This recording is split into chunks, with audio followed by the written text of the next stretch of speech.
गोपिका मात्र भगवंताला जर भगवंत दिसले नाही तर तिथे व्यथित व्हायच्या.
देव नारद इंद्राकडे पोहोचला. हे इंद्र, तुझी पूजा आता कृष्णाने बंद करून गोवर्धनाची पूजा सुरू केली.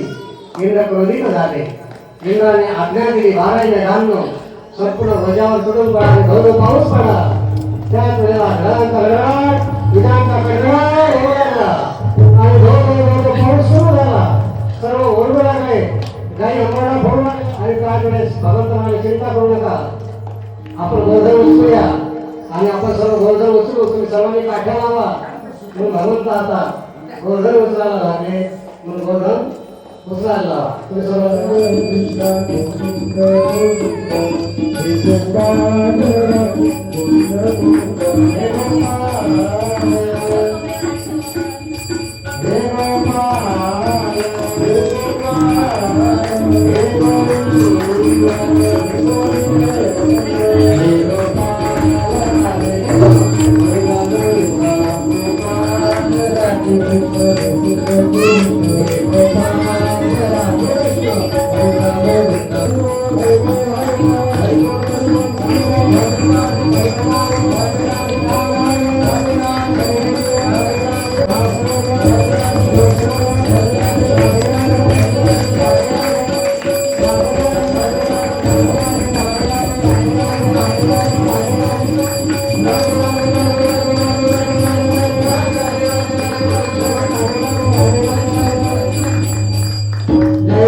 तुम्ही नाही बदला